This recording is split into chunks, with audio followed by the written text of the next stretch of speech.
व्यक्ति के अस्तित्व पे भारी रहता है। विचित्र है ना? वह वो है जिसे आप नहीं जानते और इसी कारण आपको भय लगता है कि ना जाने क्या होगा।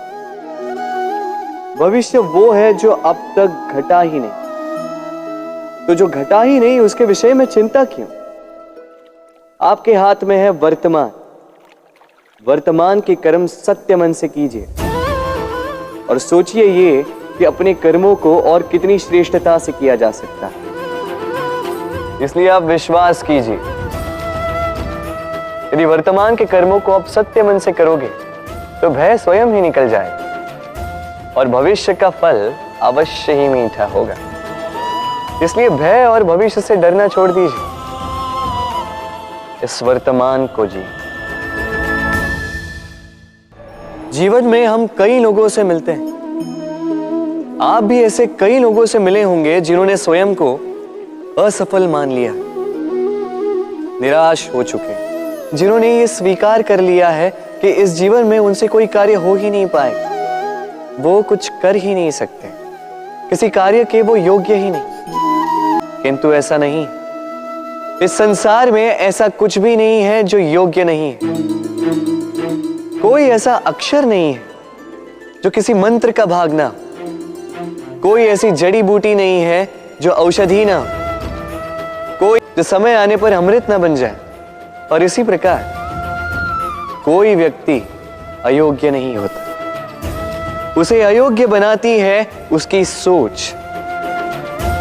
इसलिए स्वयं को जानो, जान जाओगे कि आप क्या हो।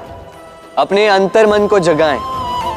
आप देखेंगे कि जिस संसार की नींव ही बनी है आशा से, उस संसार में निराशा, हताशा और हार जैसा कोई भाव अस्तित्व ही नहीं रखता। इतना सुंदर पुस्तक है, सुंदर आवरण है,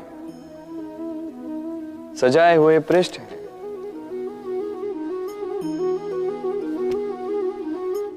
किंतु क्या ये सत्य में अद्भुत पुस्तक कहलाने की पात्र है?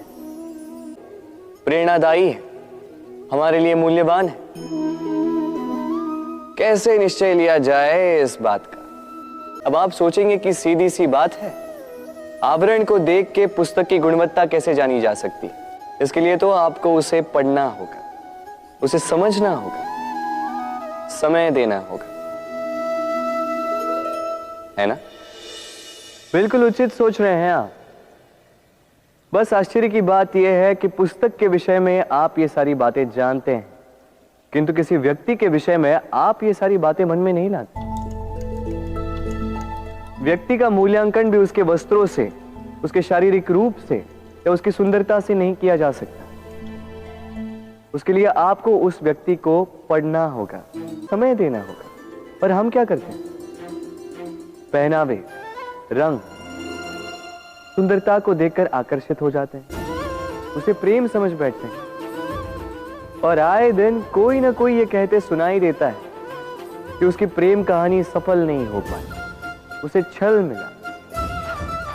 किंतु इसमें दोष किसी और का नहीं, स्वयं आपका है।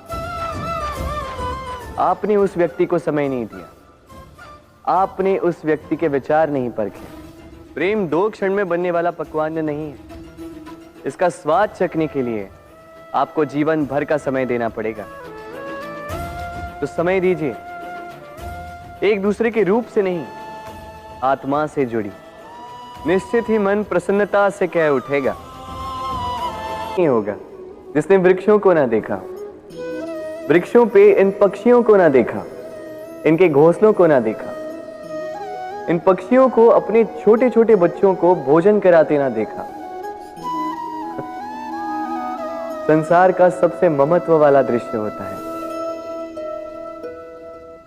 चिड़िया दूर से अपने चोंच में दाना भरकर लाती, स्वयं भोजन करने में असक्षम संतान की चोंच में डालती, स्वयं भूखी रहकर निस्वार्थ निश्चलता से वो उसे उड़ना सिखाती और उसके पश्चात उसे स्वतंत्र कर देती है अपना जीवन जीने के लिए। इस आकाश में उड़ान भरने के लिए। और हम मनुष्य क्या करते हैं?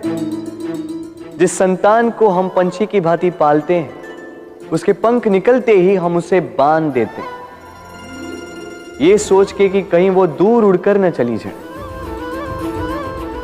ऐसा नहीं कि इस स्थिति में माता पिता को संतान से प्रेम नहीं है, अवश्य है, किंतु इसमें प्रेम पर मोह भारी पड़ जाता है और संतान के भविष्य के बीच में बाधा बन जाता है। हम ये भूल जाते हैं कि हम केवल जन्मदाता है, भाग्य विधाता नहीं। तो जब प्रेम में मोह आ जाए तो वो प्रेम नहीं, स्वार्थ बन जाता है। इसलिए प्रेम को पास रखिए और मोह को दूर, क्योंकि जिससे प्रेम करते हैं उसका विकास नहीं रोका करते। प्रेम संसार का सबसे पवित्र बंधन है, पर सच पूछो तो ये बंधन से मुक्ति है, स्वतंत्रता है।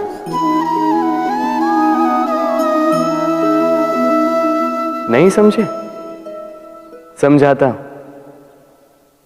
यदि कोई आपका प्रेम ठुकरा दे, यदि कोई आपका प्रेम समझ ही ना पाए,